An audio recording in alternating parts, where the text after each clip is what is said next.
hair. I mean, his hair is so thick and full. Like, I can't wait for it to just be this like crazy maniac. It'll be like something rocker from, hairdo. Look good. It'll be like Joe, something I from think Wayne's it looked World. good. I'm gonna get heat stroke in the summer. You'll be an honorary member of Bon Jovi. You don't have to worry about that yet, right? So Shot You to got plenty the of time to worry heart. about that. You're Yeah. too late, I darling. think You you look get great. love. And and then we have to Bang. have Joe just punk up a section of the hair. I bet Lori and I had identical soundtracks to our high school years. Probably. We probably danced to the same songs at prom. And everyone's walking around with jean jackets with Guns N' Roses album art on the back. Oh, yeah. Yeah. Still walking around with Guns N' Roses art. What are you talking about? That never goes out of style. That's true. Everyone is recording, right? Yes. I don't know what happened. I'm glad I I asked. swear, I really was. Skies and Or if was I they recording and then thought of unrecorded when you rain. asked me if I was recording? I could have. See, Maybe you stopped recording when I asked you. You got all I might have thrown up. got, and I flustered. might have gotten a little bit of anxiety and then just hit the button really fast. See, I'm still recording. I'm envious of your high school prom music because I had the mid 2000s, which was just Oof. terrible. I mean, no offense, but that's just bad. I don't even remember the music from the mid 2000s. Was there music from the mid 2000s? Just imagine, just picture in your mind the idea of alternative grunge. Oh, yeah. You It guys was- had a lot of like rap rock, right? That was big in the mid What 2000s. a- Can you what a name white- the song? I can't even think of a song. Anything I- from Limp Bizkit. No one can. None of the songs had names. Limp Bizkit's okay. I'm okay with that. That's okay. That's not Well, horrible. Whiskas put up his Georgia, cover you have of to leave Everlong now. today. Did you see that, Lori? What, Renee? Whiskas put up their new album came out this week, and he put up his cover of. So he had a great arrangement. He basically got to deal with the Beatles, and I forget who sang Everlong, and I'm so embarrassed. But he did a version of My Guitar Gently Weeps that's like Everlong. He did a version of Everlong, yeah, that's like Guitar Gently Weeps. So and he just put up the video for the Everlong today. Oh, wow. Wow. We're going to have to check that out. Then they All got right, everybody copyright be claimed by the quiet. bands because they forgot to give him permission, and then now finally that band. Stop your yammering. Yep, Lori's got to speak. we got to start this show. Okay, here we go. Good afternoon. Today is Friday, March 27th, 2020. We're almost at the end of this month. Today, we're going to be talking about everything Apple because this is the iMore show. I'm Lori Gill. I realized I don't ever say my name. I introduce everybody else. So I'm going to have to change my setup from now on and include my own name in this. Also joining us on the show is the head of anxiety-videos.com and iMore's expert therapist, Georgia Dow. Welcome to the show, Georgia. Thank you so much. Thank you so much. How's it going? You know what? I'm doing pretty well. You having a good day? I'm having a great day. Good. I like to hear that. Let's get some positivity in here. And also joining us on the show of Vector fame is renowned influencer Renee Ricci. Oh God! How's it All going, hail Renee? Lori of the Gill, first of her name, queen of the podcast and the first blogs, mother of dragons and sickest of burns. Long may she reign. It's altered slightly, but thank you, Renee, and thank you, Micah, for the originator of this idea. I couldn't find his. I had to try and do it from memory. I actually have a text expander for it. So good. Which is funny because every time I type those two letters back to back on accident, for some other reason, I get this big long thing. It's pretty funny. And of course, joining us once again, a new co-host to the show, Joe Keller, assistant managing editor of iMore. Welcome to the show, Joe. Hi, it's good to be here. It's good to have you. I'm also having a great day. We're gonna have I you love from how you now on, mustered. right? Yeah. Mustard. It's all that yellow in his house. I can't wait to someday No, go to not your mustard. house, Joe. Like the writers of Rohan. Like you called into service and he mustered. Yeah. He Oh, must right, got right. it. Oh, Renee. Sorry. Yeah, so I just wanted real quick just touch on that. Joe's going to be joining us every week on the show. So thank you so much for being a new part of this family. You're going to keep us sane while Georgia and I go crazy all the time. We're gonna need another co-host. We got to bring Viper back in. Hi, Viper. We see you in the room. He's awesome. All right. So I didn't want to get too specific on the details of what we're going to talk about today because it's kind of all over the board. There's a lot of stuff going on, a lot of things to talk about, a lot of important things to talk about. but it's kind of all over the place. So let's first start with I wouldn't call it the bad news, but the news that's on everybody's mind, which has to do with things surrounding COVID-19. A lot of good things are happening right now in light of the bad things that are happening right now. So first, let's talk about Apple. Just today, like an hour ago, announced a new app, a new COVID-19 app and website that helps you. Did I freeze up? Everybody, No. can you? No, Yeah, okay. My screen is frozen right now, so I'm just gonna keep talking and let's see what happens. So, it's a COVID-19 app and website that will kind of give you some information on what. We'll see now. She did freeze up. Yeah, she knew it. What did you do, Joe? Yeah. So yeah, there's a new website. It's available on the App Store, and the nice part about it is it is partnership with the CDC, so you can understand that the knowledge is going to be accurate, and it has a screening tool which goes through like what if you have these symptoms, you don't have to worry about it because you can take a look and see it. I have a lot of people that have a lot of anxiety about dealing with their symptomology of, is this something that I have to worry about or is it not? So is it hypochondria or is it they have symptoms that are similar for other things, or yes? It is really for COVID-19. So it's going to deal with that, but it helps rule out other symptoms. If you have an earache, you don't have to go, oh my goodness, does this link in? You can take a look at the app. You can see what the symptoms are. They can find out. You can also go through what you can deal with. How do you deal with what symptoms that you have? And then it goes through what is the guidance on should you be tested? Where would you have to go? And so it's really a good idea because it lowers the amount of people that are going to call 911, that are going to be ending up rushing down to emergencies because they're really worried about it. And it's one of these things that you can have it on your phone. You can take a look at it. The only thing is I do worry about my people that have health anxiety, because this could be too many times that they're going to. Yeah, that's what I was wondering. Like, are people going to look at it and like they have a cough for an unrelated reason or a fever for an unrelated reason, and this will make them think that they have it, or are they just like they're going to see it? And some people are some people are very sensitive to, oh, I see it, therefore I must have it, and they start thinking that they have it. So, is there an advice you could give on how people could properly use these tools? Right, like you don't want to use this too much. If you're checking up the app every hour or two, that is not good for your brain health, right? The more that you consume, you really have to be careful of, is this causing me more anxiety? So I would check it out. If it tells you you're fine, you don't have to worry. And if you're able to manage at home, you can breathe. Even if you have a cough and you're feeling other things, you're okay. Don't worry about that from yet. But you can take a look at this. I think a lot of my people, and a lot of people in general, they're just worried. Is this something that could get really bad very quickly? And this can help you rule out, you know what, this says I'm fine. And so now I can let it go and relax, because a lot of my people, if they talk to their doctor, then it's okay. But I don't want a lot of people to go to a doctor unnecessarily, because our health providers are going to be really overloaded. The hospitals are going to be really overloaded.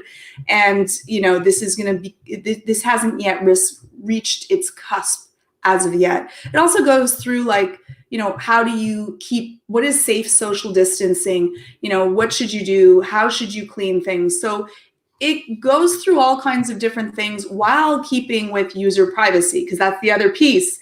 All of the data that you give to this is safe, private, and secure. So you don't have to worry. It doesn't require a sign-in. It's not associated with your Apple ID. Your responses are not going to be sent to the government or even to Apple. So that's the last piece that I think makes this app different than many of the apps out there, is that they're not looking for all of your information to sell it to anyone. Yeah, I really like that they did this. It's one of those things where, and in some ways I'm conflicted about what governments should be doing versus what companies should be doing, because hopefully governments have higher degrees of oversight and less sort of conflicts about their corporate interests with the communal interests. But in many cases now, absent government leadership and government action, companies are doing more, like Apple and Facebook and everyone are donating hundreds of thousands of gear and finances and all these things. And I'm glad they put this together because people are searching for this kind of information. And there's so much noise online. Like anybody who's a 2-bit celebrity suddenly has an opinion on what hospitals are going to be like and what, where people should go. And I wish they would I said on Twitter, just, shut the hell up so that the experts can talk. And making something like this available on the web and on the phone is, at least if you've had too much, if you can't tell what's a legitimate source or just someone being an idiot on social, you can go to an app like this. You can go to their curated section in Apple News. You can go to the website and you can just sort the fact from fiction and the opportunism from the realism. And I think I don't know if Joe agrees because he's looking at me askance, but you can sort it all out. I'm definitely with you there, Renee. Instead of opening Instagram and seeing what one influencer you follow thinks about what you should do with social distancing or how to wash your hands or whatever, open the COVID-19 app and see what the CDC is saying, because they're the actual experts. Yeah. And Apple's been really responsible with this. No matter what your feelings are on Apple was really responsible in not allowing other apps into the App Store, because this is not something where, I believe in freedom of the press and we should be able to all have our opinion. But during something where it's a worldwide pandemic, it is really important that there's responsible information that's out there, because if not, it does lead to an increased chance of people dying. So I think that Apple did a great job with curating and making sure. And now you have one place that you can go that you'll get all up to date, real information from the people that know, and not just any information that, if you, feel sick, squirt lemon juice on it and then you'll be okay. That is not socially responsible. Turns out. Unless they change their mind and they say that it is. But until then, don't do that. But I think that, Renee, you're absolutely right. If you do not have a degree in anything that is in this field, you really shouldn't be speaking out about what is the best way for treating, what you should do, what you shouldn't do. I think that everyone should kind of use what the CDC is saying. And you need to have, let the scientists deal with science. If you're a captain of a ship and we're on a ship, I'm going to be listening to you. I'm not going to be listening to me as a psychotherapist of how should we handle. Well, it's like some moron who just starred in his own film and has a brand influencer deal is standing on the deck of the ship going, statistically speaking, most people don't die of drowning, as the ship goes down. Yeah, so let's just statistics, you're on the ship, idiot. Yes. So that's how I feel about that. Statistically, most dinosaurs didn't die from the asteroid. Well, that's what I said before. I feel like the dinosaurs, they got hit by the asteroid and that was an extinction level event, but we're being hit by a comet of our own stupidity.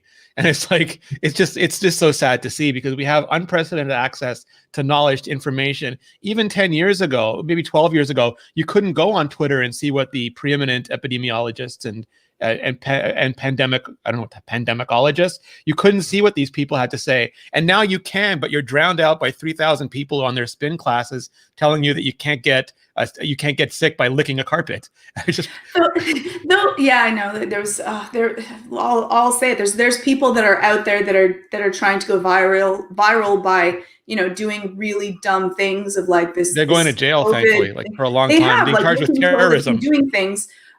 They one's gone to jail, one actually got sick with it. But on the opposite side of that, I think that this is a cautionary tale. This is teaching us, we need to be much more responsible. We need to make sure that experts are the ones that are kind of leading the way. And you can't just say something flippantly. It really does matter.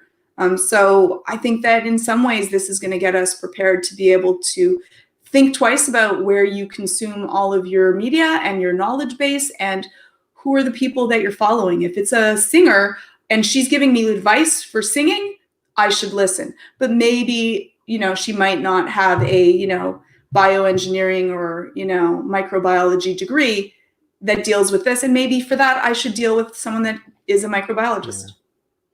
So the other thing that I thought was interesting, Joe, was that Apple, I don't know if they put out a statement or it just leaked. I don't recall because it's been such a week, that they're considering, depending on what the local governments do, of course, starting to reopen Apple stores in areas that are less and less affected, maybe by mid-April, probably by May. And I don't know how realistic that is, because I think governments are going to be the ones that are setting that timeline. But what do you think about Apple even discussing it? I mean, I think Apple is in the same position as a lot of businesses, and they, this is hurting them economically, financially, and they kind of want people to be able to get back to work. But I think you're right. I don't think that's, mid-April isn't a very realistic timeline. Maybe in certain areas around the world, but not in the US, probably not in, not in Europe, I would imagine. Not in Italy. Not in Italy. Yeah. And I understand the desire to get back to normal, but we're not close to it yet, from the sound of everything. We need to, and I think, I would imagine that's the judgment Apple eventually comes to, because they're not, it's a company of smart people. They're not dumb. Well, they closed early, right? They closed before anyone told them they had to. Right. Well, they closed first in China because the pandemic was really widespread there earlier in the year. But then, they started closing in the US, late February, early March. So, yeah. And I don't think they'll open mid-April at all. But I think they're just trying to be optimistic right now, because they do. The hard thing for them work. Is that, unlike Best Buy, not all their locations are standalone. Like Best Buy has mostly stayed open, but done like you can't go into the store, but you can do curbside pickup.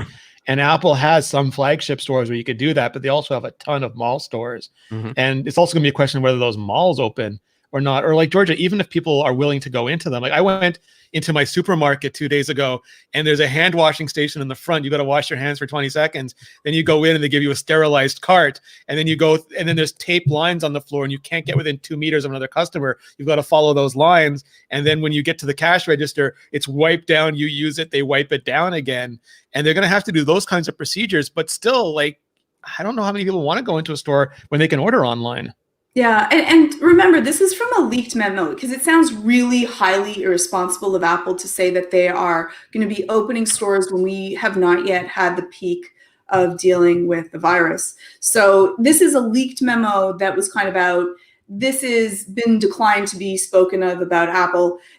I think that this is more to deal with the people that are really worried, that they're saying, listen, if things go well, we might be doing this. And now it's kind of been run with.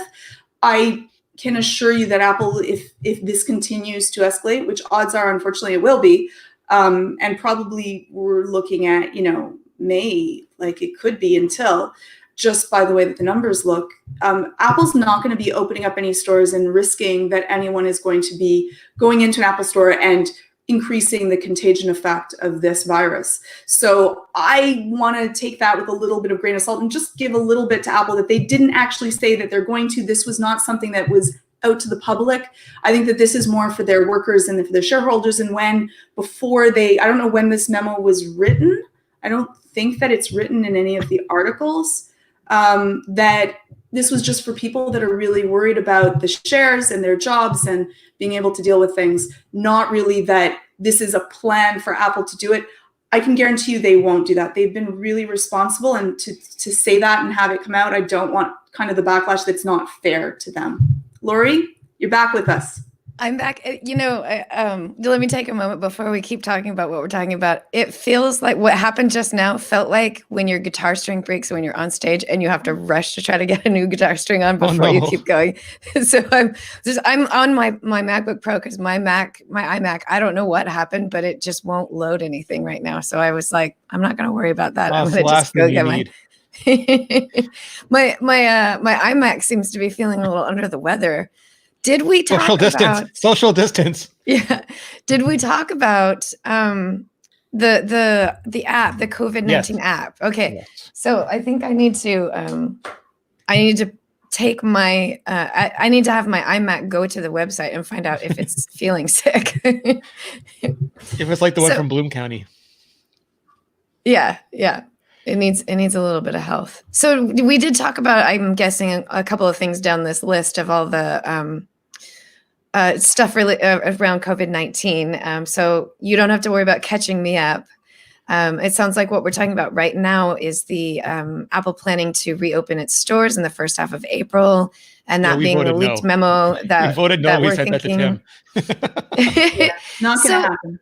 Yeah, and I think this is a message that they're trying to send. Forgive me if you guys have already said this. So, I think what Apple is trying to do, and this is something that a lot of companies are trying to do, is reassure everyone, their stockholders and retailers, everyone, that we're going to try to make this happen.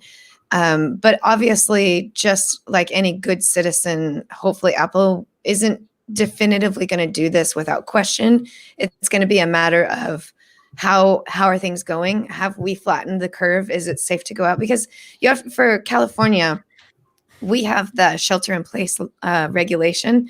It right now, at this moment, it lifts on April 7th. Obviously, that could change, and frankly, I hope it does change. Ours is March 1st.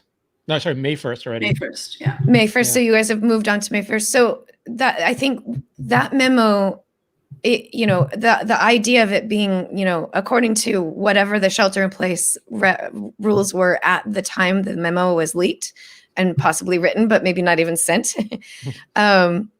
That was the sort of message of hope, is that, after things get better, because that was the hope, was that the shelter in place was going to flatten the curve and that a lot less people would get sick and that we'd be a lot safer, that we'll get things back on track. So definitely, like what you're saying, Georgia, is take it with a grain of salt, which is things are going to change rapidly. There's one thing that we've been noticing with iMore every day, Joe, you can attest to this, is that every single day, our internal working message changes.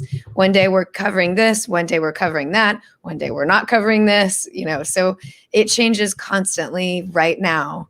And we just have to kind of play everything by ear and take it with a grain of salt. I don't think there's going to be people lining up at Apple stores on April 15th looking for the doors to open for themselves. Yeah. And Apple was one of the first retailers to actually shut down stores in response to this. They've given a lot of money. They've done a lot of donations.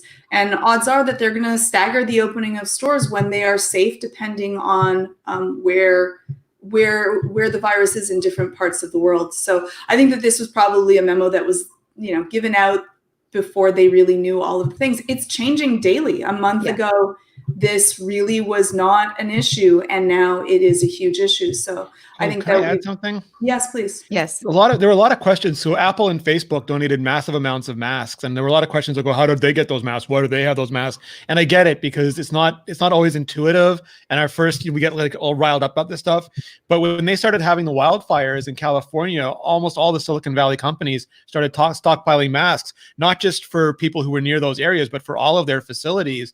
And also anyone who deals with certain areas of the business and manufacturing, they have stockpiles of masks for that too. So those companies had a mask just as part of their, sometimes better than countries, these companies have risk officers whose only job it is to figure out what could happen to them and then prepare for it, which is a lovely idea. So they had these huge stockpiles of masks, better than a lot of governments. And to their credit, they're just giving them to the hospitals to use. Right. Renee, you're speaking to something very poignant, that when we, if you hear a message or if you hear about some company who's been stockpiling,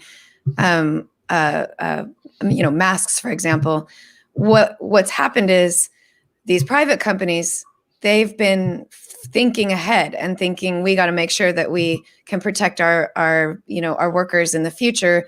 In this particular case, for fires, that's an example of that in the future. But what we haven't done as a nation is made sure that we were prepared for a pandemic. So our hospitals and our government officials they didn't stockpile. These private companies did, the government didn't. So now these private companies like Apple are saying, oh, we've got a bunch of extras. We've been planning on keeping these for a future issue that we might have to deal with, where we would all have to wear these masks. But right now we think that the pandemic is more serious and more important to take care of. We will restockpile our masks in the future, but for now, we're going to donate our masks to you so that you can take care of the citizens. Totally makes sense. We're the ones, as our countries that didn't plan for a pandemic, we're the ones that, should be thanking the companies that are doing these donations, not being mad at them for having them in the first place. No, it's not something that they thought a lot of people didn't even think that this is something that's really important to have on hand in the first place. So it doesn't always, and I will be the first one to throw, especially Facebook, under the bus, but really anyone that deserves to be under the bus, I'll put them under the bus. But you don't want to do that when it's just doing a good thing. And this is just a good thing, and really appreciated that they're willing to. They could have kept them and not say anything to anyone, but they know that this is for the greater good, for everyone, for the world. Yeah, I think there's a lot of messages out there with companies that are trying to do their part to help for the entire situation. Nomad, they make gorgeous leather cases for phones, and they make these really great chargers. I actually have the Nomad Hub on my desk right now in front of me. They are pivoting their productivity to making masks, not the N95 masks. I think they're just making just regular healthcare masks. They're pivoting, like they're not making leather goods anymore. They're putting all of their production into supporting making of masks. And you can actually go to nomadgoods.com and donate money to help produce these masks. And then what they're also doing is they're selling masks in mass quantities to anybody who wants to buy them at cost. And because of the cost of the masks right now are kind of expensive, but as the price fluctuates, if you bought a bunch of masks for X number of dollars for your company or your healthcare unit or something like that, and then the price dropped in the fact that they made it, that money is just going to be donated to different causes that are helping with fighting the crisis. So that's another example of a company that's trying to do their part right now. People, they don't want to go buy a new iPhone case right now. They want to take care of their families. Right. So, this company, they decided, well, we're going to do what we can to help the world. They're indies too. Like Lauren Brichter, who did Tweety and Letterpress, is using his 3D printer to make masks, and he's made his own assembly line. And Greg Kroenig, who's an independent industrial designer who does amazing stuff, he's trying to actually build I forget what they're called, the higher quality masks, and ship those out in batches. And it's watching all these individuals who are doing like careful research, making their own production lines. It's just amazing. Yeah. It's like that old adage of when it's a challenge, humanity sometimes rises to it. Yeah, I think Mark Cuban was the one that had stated that really the way that companies respond to this will be remembered through the decade. And that's very important, because there are some companies that are trying to deal with profiteering as much as they can and show the negative side of consumerism, versus some companies are really trying to give back and understanding that this is vastly important for everyone, for the world economy at large, and doing the right thing is good for the economy and for people, because it's a scary time in some ways, but if we deal with it really responsibly and we help out in ways that we can, and everyone kind of lends a hand, even if that means just staying at home, that's a really good thing, and we should be acknowledged for that. Yeah. So I also wanted to talk a little, not on our list of all the things that we're talking about, but let's talk a little bit about some of the things that we've been doing in our social distancing world. Last night, a group of my girlfriends got together and we had a happy hour where we just met. We actually met in Zoom. We tried to meet in Hangouts, but something went wrong. And so we ended up working in Zoom, and we just sat around for 2 hours having drinks and just talking about our day and our life and our weeks and, what's going on. Nothing crazy. It was as if we were out at a bar having drinks together. We just happened to be, remotely doing it. It was really great. Do any of you have any things you've been doing lately that have been relating to being social with your friends and family while staying distant from them? So Renee and I, we're going to be doing, there's a game system. It's Jack in the Box, and there's Jack in the Box games where it's a Jackbox. Yes. Jack's Box. Sorry, Jack in the Box. Yes. Sorry, not the food, the game. Not the restaurant. Not the restaurant. Not the toy. Okay. So we're going to be playing the game together, but we're also going to have an iPad so that we can hear each other laugh, because the only part about playing it remotely is that I like to hear the laughter and the reactions when you see something silly or cute or funny that shows up. And so we're going to have an iPad that's going to have FaceTime on it. And we're going to be playing the game remotely so that we can all be there and have a lot of fun as we do this online game. And they're a lot of fun. If you have not yet tried them, they're like a blast. You can really enjoy it. Jackbox games are such fun party games, and the fact that you can actually do this sort of thing without having to be in the same room with each other is fantastic. I love to hear that you're doing that. I can't wait to hear how that turned out, how that works out. Because iMore, the iMore writing stuff, we're actually going to try to do this next week too. Oh, We're going to have our wonderful. own Jackbox get together and remotely play games together. Love it. So I can't wait to hear how it goes because it sounds like so much fun. I can't wait to do this.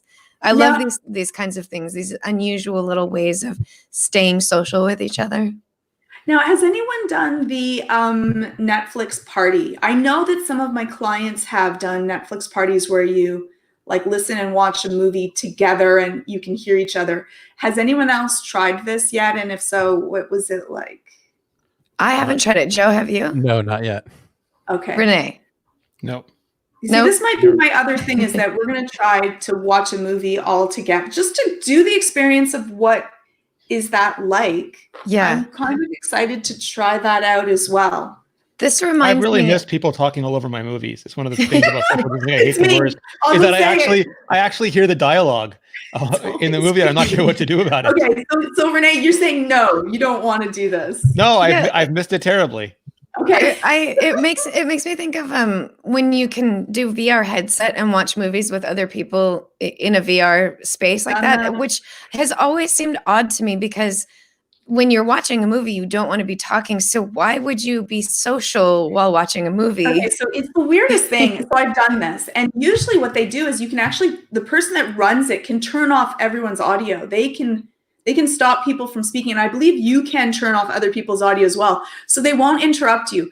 But there is something really neat. I actually watched, I think it was like a really bad movie, even one that I wouldn't usually watch, but there was something so interesting to have this little communal yet secretive space where we're all doing something together. And I just enjoyed watching everyone's like headsets because they look like they're wearing their VR headsets while you're watching. So you don't even see like a fake face. I don't know if that's changed. But there was something very intimate and yet not at the same time with doing it. And I found it kind of fun.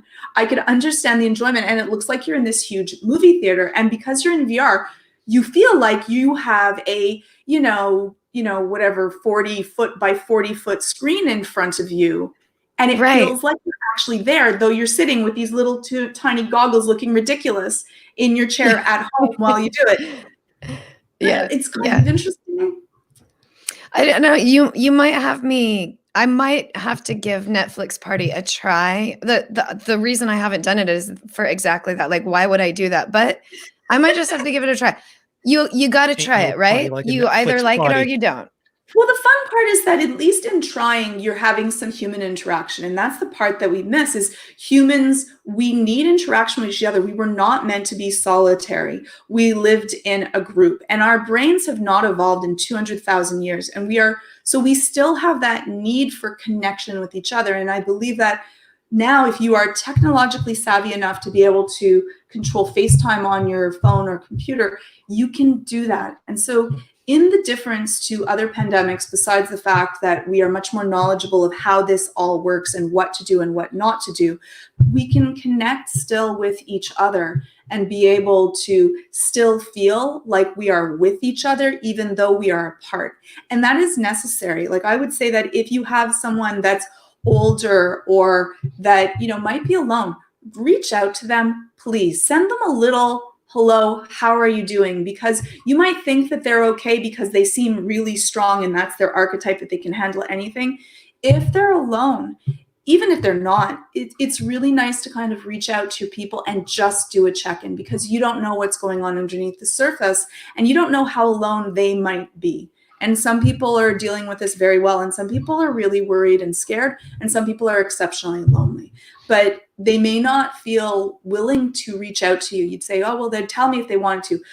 Very few people would do that. I'm not the type of person that when I need help, I would really reach out. I'm just not really that in my personality type. I have my circle of people, and then I would reach out to them, maybe. But you want to make sure that you kind of do that.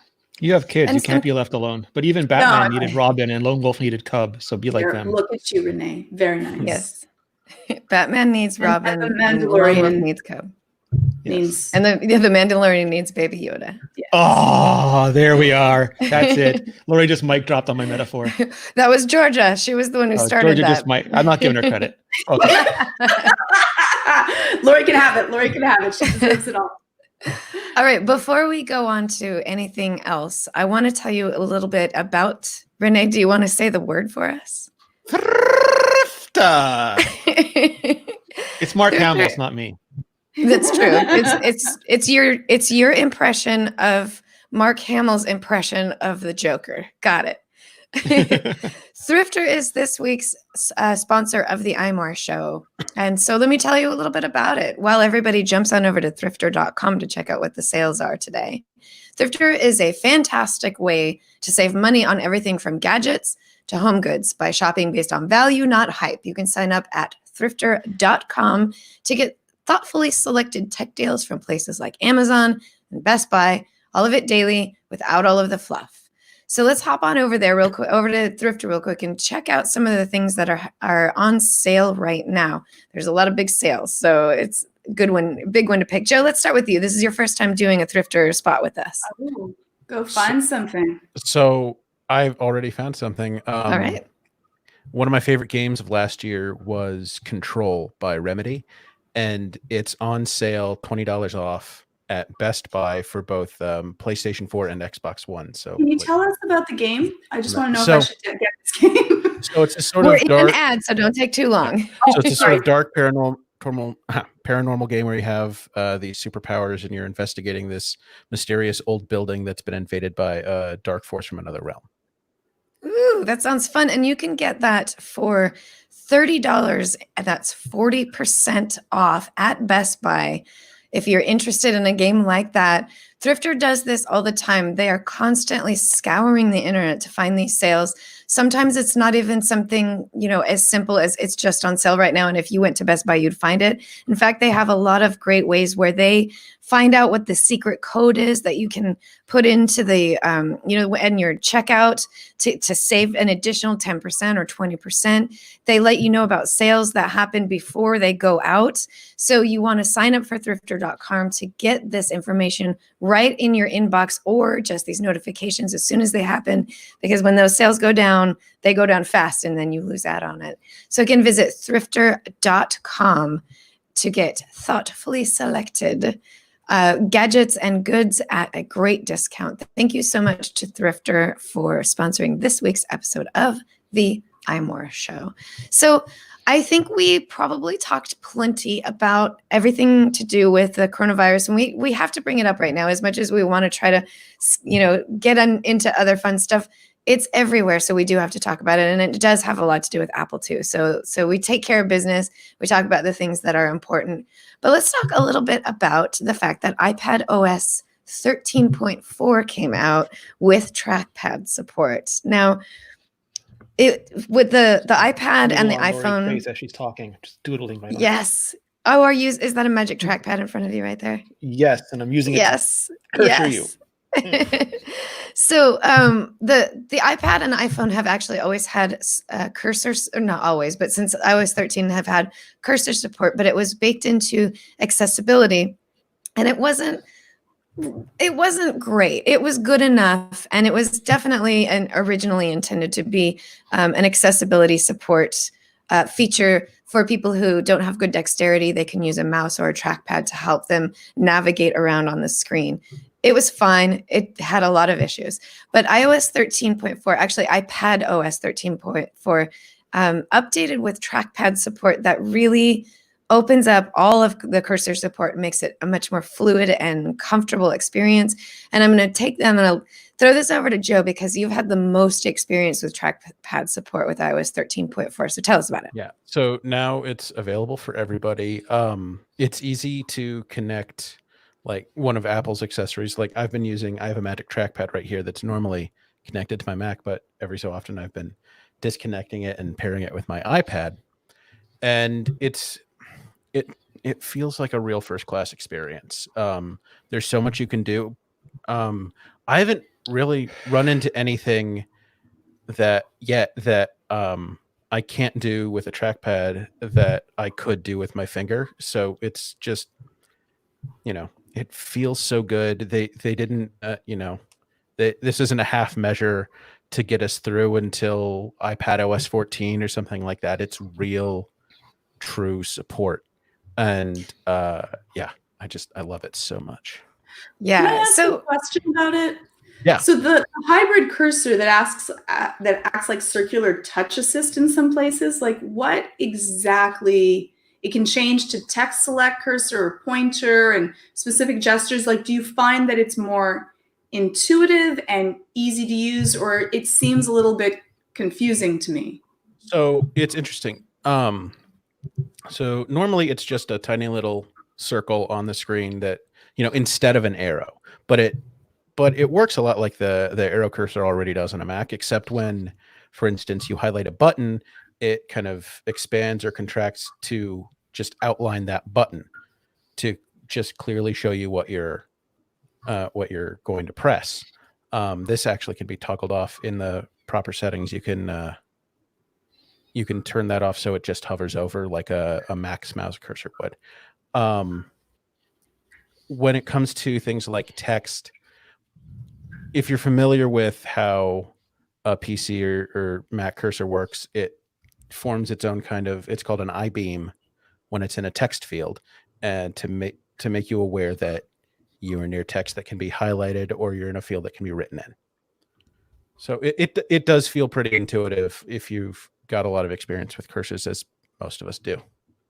And if to further what Joe is talking about, Georgia, if you've had the experience using a trackpad with iOS 13, and then you try it with iOS 13.4, there's some very little amazing details that I think are fantastic. For example, when you swipe up from the bottom of the screen to open your iPad, or to go into the multitasking, or to exit out of an app or something like that, the cursor, you used to have to sort of use two fingers and hold it down and try to swipe with the other finger. It was very awkward. Yes, very frustrating. I ended up just not doing that. I would reach up to touch the screen because it was frustrating to try to do that.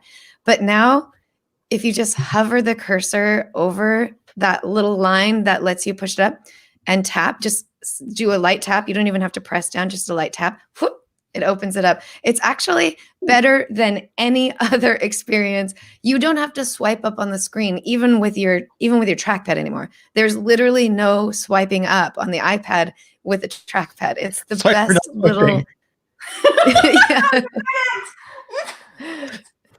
Yeah. You can social from your iPad now. Yep, exactly. It's great. So it's the little things. So if you've been using any kind of trackpad or mouse with your iPad previously, the difference, and you can tell that in iOS 13.4, it's incredible. And again, we're kind of walking those lines of, do you call especially the iPad Pro, do you call it a computer replacement? Which I would argue it's been a computer replacement for a while now, but we just need to stop thinking about our computers the same way that we did 10 or 15 years ago.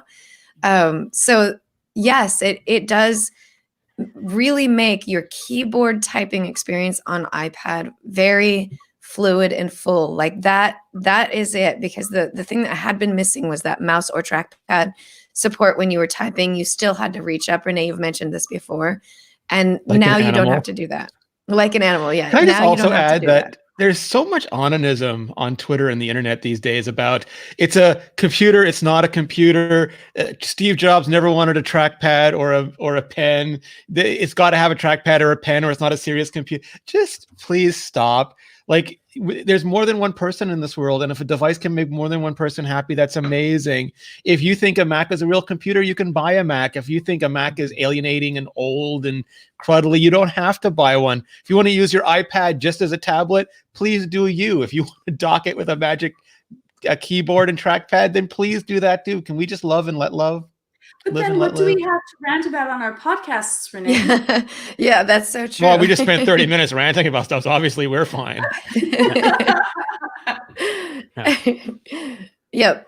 I agree, Renee, that there is that argument back and forth about whether or not what should be done with an iPad or an iPad Pro specifically, just because that's the closer to a Mechanical full computer. pencil. Is it a pen or is it a pencil? Why can't it pick? It's a pencil. There. It's a pencil. But It's made out of lead. I've answered that question. That was easy. Yeah. No artist asked that. Artists just pick up their tools and use the best tools for the job. And I'm so glad that the iPad has more tools for more jobs. You are so right. Artists are never picky in particular. Or they want a certain kind of pencil and a certain kind of pen, but I haven't met any artist who hates other artistic materials. Right, like they just have their preference in which kind they use. They do. There's some that do. Statler HP, come at me. Area of our expertise and what we care about. Yeah. But I get you. You're saying like nobody puts like iPad in the corner. Yes, I like that. Yep. I think we should title. Damn it, Georgia. No, I still want I think we should start a new wave of analysis, and we should start championing certain types of art and certain, like I am all in on watercolor, and oil paintings are dumb and outdated, and nobody should be doing watercolors anymore. We should start that. It's oil painting. It's old technology and nobody needs it. Oh. That's brutal, Lori. I know. Wow. Every time you're gonna throw something that's like you're gonna be brutal on, and this time I would have never guessed it would have been oil painting. I'm sorry to all the oil painters. Send your anger towards @APP. I'm dyslexic. It's never gonna happen. Come at me, bro. I have plenty to say about oil painting. All right. So another thing that just popped up in the news, actually, I think this just came out this morning, or maybe it was late yesterday. It has been revealed that the A12Z chip is actually just an A12X chip with all 8 GPU cores working. Renee, you actually touched on this a little bit in your review, but obviously the way that it was presented and positioned to us was kind of a little, I don't know, you might say FUD, you might say a little fear, uncertainty, doubt, but it was a little bit of, were they cheating us in the 2018 model iPad Pro is the way this has kind of been positioned. But Quinn Nelson on Twitter, whose handle is @SnazzyQ, has this amazing thread about how these processors are actually built and how they work and what they do. So I'm going to just run down as quickly as I can some of the things that he said, and then we can talk about it a little bit.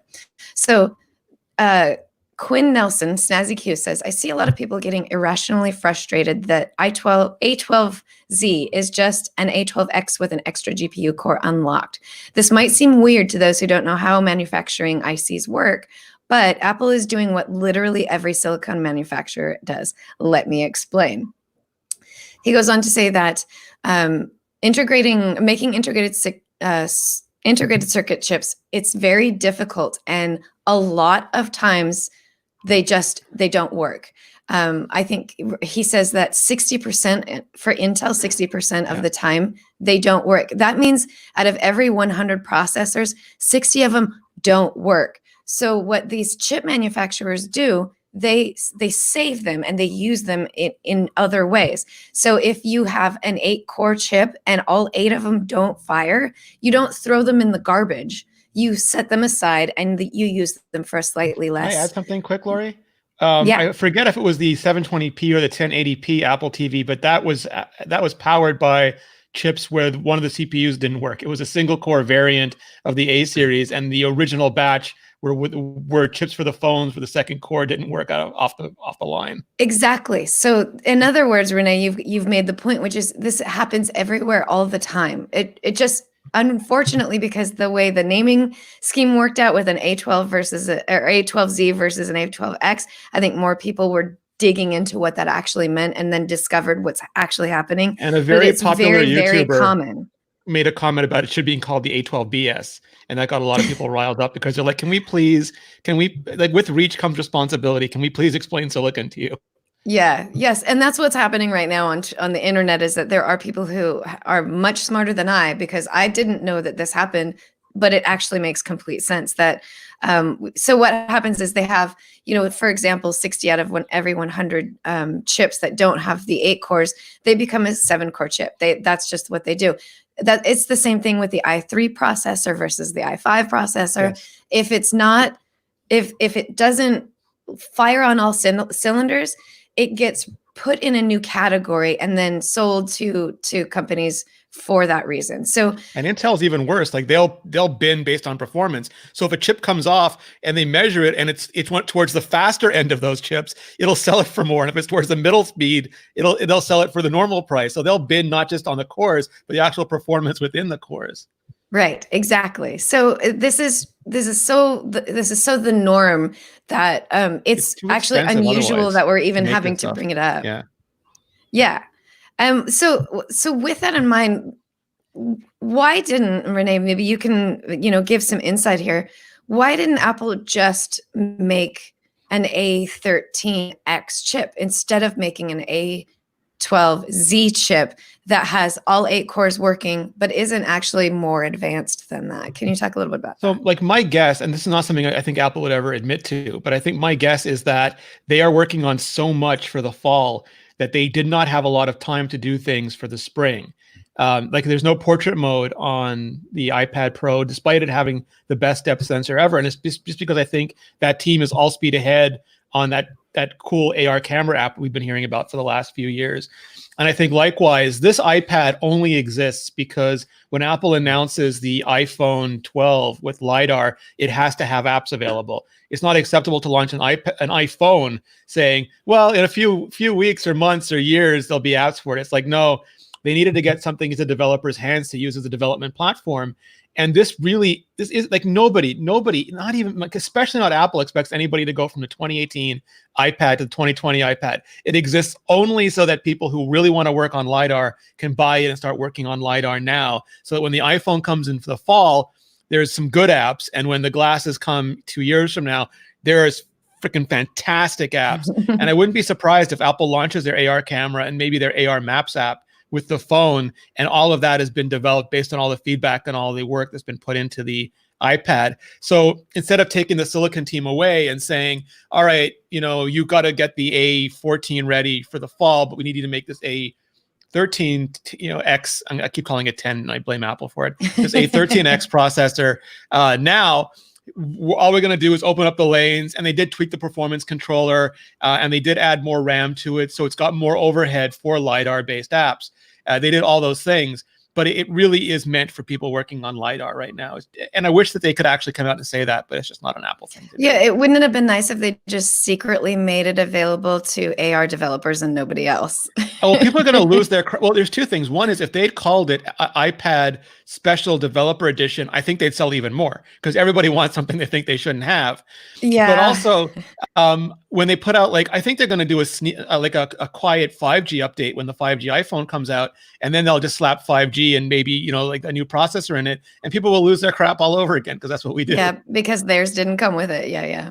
So Joe, what about people who have the iPad Pro 2018 and they want they want a new iPad Pro, but this one isn't a big enough bump? Or even worse, what about the people who buy an iPad Pro now and then a new iPad Pro maybe comes out this fall with a better processor? So I have some experience in this area. I bought the iPad 3 back in 2012, and it was the first iPad with Retina, and it still had the 30-pin dot connector. And then something like 6 months later, out comes Apple with the iPad 4 with a Lightning port and better performance. And so, and I felt kind of burned. I didn't get a new iPad until I think it was the iPad Air, the first generation Air. And so, but I didn't know that Nobody does. Nobody knows. Nobody actually knows that a new iPad is going to come this fall with like 5G or an let's say 14X or what have you. So you don't make your purchasing decisions based on what you think is going to happen and what rumors are telling you are going to happen, because, we say it around here all the time, but nothing's official until Apple announces it.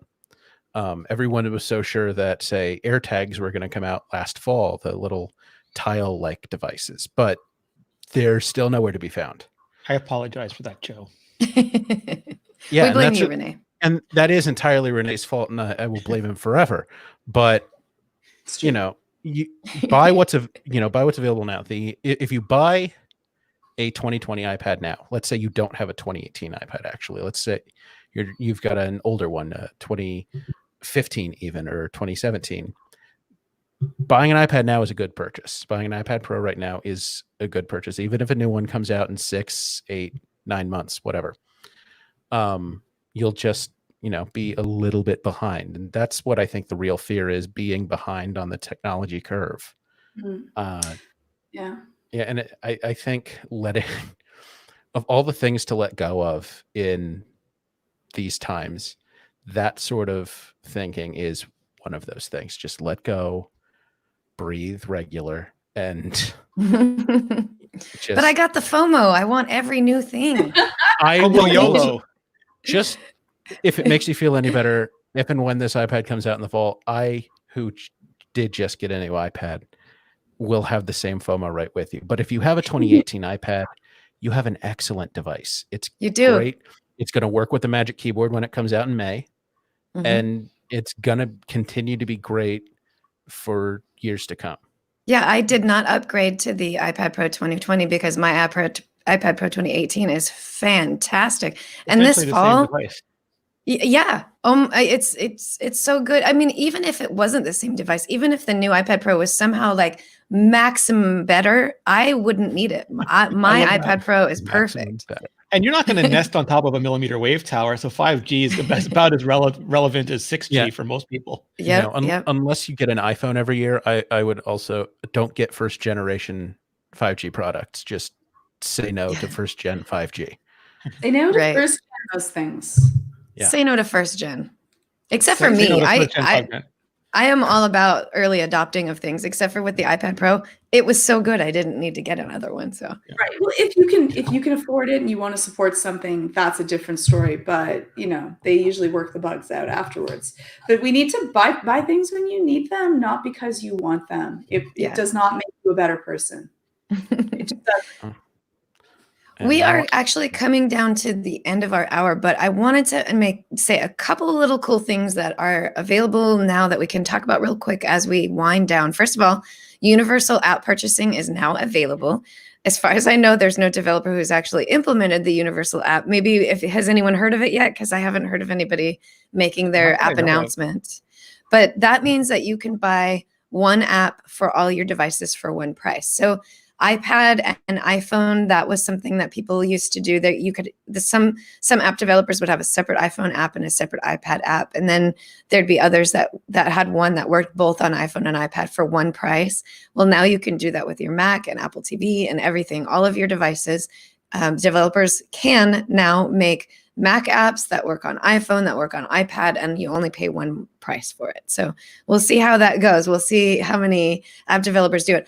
I think this is a great idea. I love it, but I'm a consumer of apps, and financially, app developers, I can see how this can be a real burden on some people. So I don't expect it to be crazy big, but I love the idea that I just buy one app and it's available on all my devices and it has cloud syncing everywhere. I do it anyway most of the time. I buy a Mac app that I also use on my iPhone or iPad. I just have to pay for them separately. So I think this is going to be a lot of fun. So also yesterday, Apple just announced that their free trial for Final Cut Pro and now a new trial for Logic Pro are available for 90 days. So Final Cut Pro 10 or X. Renee, tell me, is it Final Cut Pro 10 or is it Final Cut Pro X? See, this is what Apple does to us. After years of OS 10 and iPhone 10 and then Mac 10 and then A10X, like it's just make up your mind. Yeah, it's Final Cut Pro 10. 10, but thank you. What does that really mean when they're on like the 14th version of it? Right, that's another thing that gets confusing. So Final Cut Pro 10 and Logic Pro 10 are now available with a free 90-day trial. Actually, Logic Pro 10 may not at the moment be ready. That one's coming soon. Let me check while we're chatting.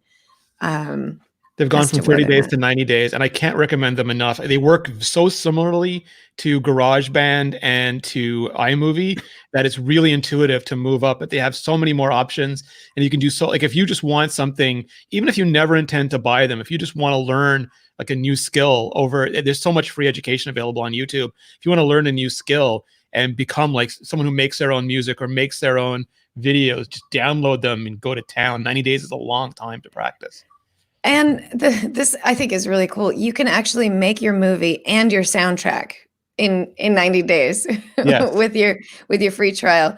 And yeah, both Logic Pro 10 and Final Cut Pro 10 are available with the free trial as of right now. I'm just looking at both websites, and you can try them both for free for 90 days as of right now. So go do that. Go make your movie and your soundtrack. Go make your album. Because you can do it in 90 days for free without having to pay yet. I also wanted to mention Lake Coloring. It's a coloring book app. It's one of my favorites. I go to it all the time. They support indie illustrators by giving back. So for every subscription that you get, they actually put money back into the developers that have, not the developers, the artists that have contributed to their apps. So they're constantly paying out for every subscription. And right now they're offering an 80% discount on annual subscriptions. And this is fully because they had an uptick of downloads and usage and subscription, and they realized that the community at large is in desperate need of relaxation and things to just calm our spirits. So they decided to drop the price by 80%. They're getting the downloads, they're getting the app subscriptions, they're dropping the price in light of this, not keeping it the same price, because they want everybody to have the opportunity to play around and get lost in coloring books and not have to worry about how much it's going to cost. So that's really great. You can find it on the App Store. Lake Coloring is the app. And right now, because people can't go to the movies, there are a half dozen, I think at least, movies that you can actually rent on iTunes or buy on iTunes. I haven't been able to figure that out specifically. Are you renting them for $20 or buying them for $20? You're renting them for $20. Some of them I think you can buy, but so right now you can go rent them with your whole family. You can't go to the movies, but go to the home theater, get your popcorn and your candy, and everybody sit down in front of your TV, and you can rent these movies that you were supposed to be able to go to the theater to see that you can't go to the theater to see now. So I'm trying to get Georgia to watch Harlequin with me, but she says she lived it. Why does she want to rewatch it? It's so terrible. You were the wild child that was beating up jerks. Definitely in Batman's rogue gallery. I just don't know which one yet, but I'll figure it out. Nice. So these are just some of the things that I wanted to mention. There's so many more companies that are out there that are giving away stuff for free, making videos for us to learn things about, doing all kinds of stuff to help us get through this time as best we can. So just every time you see that, just, put a little check mark by the company that you see doing good for us right now, so that we can thank them when everything gets back to normal by supporting them with all of our goods and things like that. Those are the companies out there that are doing things right for us and making us feel better. So LeVar Burton from Reading Rainbow was wanting to read for people that wanted to be read books to. So he wanted to read. He said, "Listen, I'm just worried about copyright and infringing on other people's books' rights." And Neil Gaiman said, "You could have my entire selection. No worries." Isn't that that's like so lovely? great. Yes. Neil Gaiman and LeVar Burton, both of you, thank you for being so wonderful. That's so awesome. That's a team up we really needed. Yeah. Who doesn't That's feel pretty better great. when you're being read to? Right, exactly. And what's his name? Patrick Stewart was just doing live streams of Shakespearean sonnets, which were amazing to listen to. Oh, I could go to sleep listening to that. That's wonderful. So we are down to the end of our hour for sure this time. And I just want to give a big thank you to everyone that joined us live today. There's a lot of people sitting at home right now. So every Friday we podcast live at 1 p.m. Eastern time, unless things change. Sometimes it's a little bit later, but we try to always make it at 1 p.m. Eastern time. If you subscribe to our channel, when you have YouTube open, it'll pop up and you'll get a notification saying that we're about to go live. You can join us. We get about 15 to 20, sometimes as much as 30 people every week that just sit in and they watch and they comment. And we love to chat with you and see your chats, even if we don't have a chance to acknowledge it in person. So please feel free to comment and say hi. We love getting those little comments. Makes us feel good. And thank you to everybody who listens later if you can't listen live or just don't want to. Thanks for downloading and listening to our podcast and subscribing to us. We really appreciate that. And thanks to Jim Metzendorf for making us sound so wonderful. Jim, I may have lost the first 10 minutes of the iMore show because of my crash. I'm going to see if I can find it, but hopefully you won't have too much work to do today. So thank you for everything that you do for us, Jim. You make us sound perfect. And thank you for everything that you've been doing. I really appreciate all my friends and family, and I appreciate that I still get to do this podcast every week with you all. So have a great and wonderful week. All right. Bye, everybody. Bye. Bye. I was trying to use the wrong mouse to end the broadcast. Was it your iPad mouse? I was trying to use